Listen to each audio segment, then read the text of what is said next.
শিক্ষা হেতুত এটা ব্যৱস্থা গঢ়ি তোলা হ'ল, যিটো আজি আমি লঞ্চ কৰিলোঁ।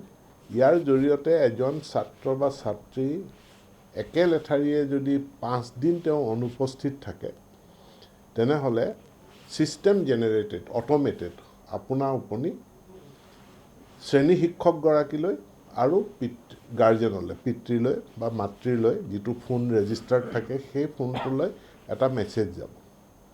আৰু এই মেছেজটো দিয়াৰ ক্ষেত্ৰতো, যিহেতু অসম এখন বহুভাষিক দেশ, গতিকে আমি প্ৰত্যেকখন জিলাত 2টা মেইন ভাষা আমি নিৰ্বাচন কৰা হৈছে। আৰু এই 2টা ভাষাতে যাব, অৰ্থাৎ BTCত যেতিয়া মেছেজটো যাব, সেই অসমীয়া ভাষাটো যাব, বড়ো ভাষাটো যাব, যাতে পিতৃ মাতৃয়ে তেওঁ গম পায় যে মোৰ ল'ৰা বা মোৰ ছোৱালী আজি বিদ্যালয়ত যাব অনুপস্থিত। আৰু যিসকল শিক্ষক, শ্ৰেণী শিক্ষকসকলৰ পৰাও আমি প্ৰতিবেদন, তেওঁলোকৰ পৰাও আমি ফিডবেক বিচাৰিম। কিন্তু ফিডবেক বিচৰাৰ আগতে ফিডটো দিব লাগিব। গতিকে তেওঁলোকক আমি এলাৰ্ট কৰিম যে তোমালোকৰ স্কুলত বা তোমাৰ শ্ৰেণীত এইকেইজন ছাত্ৰ আজি 5 দিন ধৰি অনুপস্থিত। আকৌ 5টা দিনৰ পাছত নেক্সট 5 ডেজ, 10ম দিনা আকৌ মেছেজ যাব, 15 দিনৰ পাছত আকৌ মেছেজ যাব। তো এই ব্যৱস্থাপনাই আমাৰ ড্ৰপ আউট ৰেট মনিটৰিং কৰা, ট্ৰেনজিশ্যন ৰেটটো মনিটৰিং কৰাত আমাক যথেষ্ট সহায় কৰিব। আৰু ইয়াৰ কাৰণে মই সমগ্ৰ শিক্ষাক ধন্যবাদ জ্ঞাপন কৰিছোঁ। এই ডিভাইচটো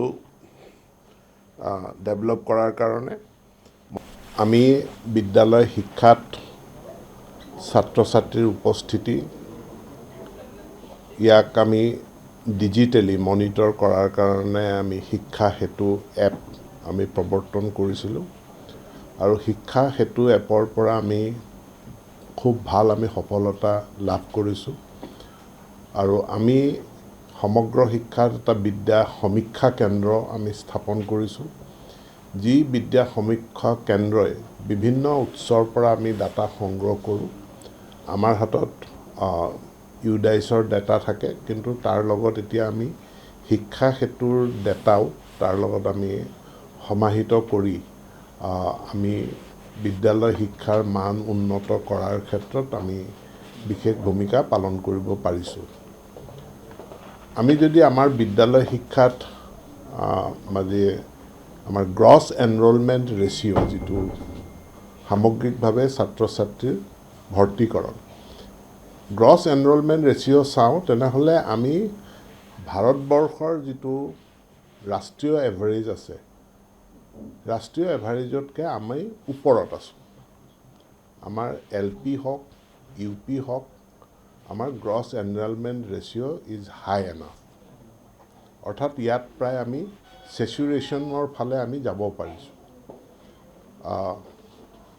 হাইস্কুলতো আমাৰ গ্ৰছ এনৰলমেণ্ট ৰেচিঅ' ভাল। কিন্তু আমাৰ সমস্যাটো হৈ আছে যে ড্ৰপ আউট বা ৰিটেনশ্যন ৰেট। এইটোত আমি, অৰ্থাৎ ছাত্ৰ ছাত্ৰীৰ নামভৰ্তি হয়, কিন্তু ছাত্ৰ ছাত্ৰী তেওঁলোকে বিদ্যালয়খনত নিয়মিতভাৱে উপস্থিত নাথাকে।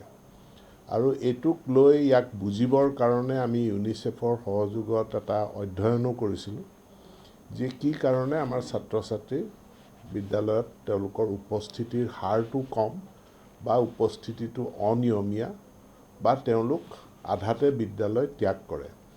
ইয়াত বিভিন্ন কাৰণ আমি পাইছোঁ, য'ত যিসকল পিতৃ মাতৃ নিৰক্ষৰ বা শিক্ষাত পিছপৰা, তেওঁলোকৰ সজাগতাৰ অভাৱ। বহু ঘৰত এনেকুৱা আছে যে তেওঁলোকৰ ঘৰত কেঁচুৱা আছে, কেঁচুৱাটো ৰখিবৰ কাৰণে বেলেগ মানুহ নাই। গতিকে বায়েকৰ দায়িত্ব বিদ্যালয়ৰ সলনি নিজৰ মানে সৰু কনিষ্ঠ ভাতৃক ঘৰত ৰখিব লাগে, তাৰ কাৰণেও তেওঁলোক বিদ্যালয়লৈ নাযায়। কিছু প্ৰাকৃতিক দুৰ্যোগ আৰু উৎসৱ, ইয়াৰ এটা প্ৰভাৱ আমাৰ বিদ্যালয়ৰ উপস্থিতিত পৰে। যেনে দুৰ্গা পূজাৰ সময়ত আজিও মই চাহ বাগিচা আদৰ্শ বিদ্যালয়সমূহৰ এটেণ্ডেঞ্চটো অলপ খবৰ লৈছিলোঁ, যে দুৰ্গা পূজাৰ সময়ত এটেণ্ডেঞ্চটো কমি যায়। তাৰোপৰি আমাৰ বহুত মানুহ থাকে যিসকলে ছিজনেল মাইগ্ৰেণ্ট হয়, তেওঁলোকে বছৰটোৰ এটা সময়ত কাম কৰিবৰ কাৰণে বেলেগ ঠাইলৈ যায় আৰু ল'ৰা ছোৱালীকো লগত গোটেই পৰিয়ালটোকো লগত লৈ যায়, তেওঁলোক অনুপস্থিত থাকে। ইয়াক আমি আৰু গভীৰভাৱে জনাৰ প্ৰয়োজন, যাতে আমাৰ ৰিটেনশ্যন ৰেটটো আমাৰ ভাল থাকে আৰু ড্ৰপ আউট ৰেটটো আমাৰ কমি যায়। ইয়াৰ কাৰণে আমি বিদ্যালয়ৰ শিক্ষক শিক্ষয়িত্ৰীসকলকো চেঞ্চিটাইজ কৰিব বিচাৰিছোঁ আৰু পিতৃ মাতৃকো আমি চেঞ্চিটাইজ কৰিব বিচাৰিছোঁ।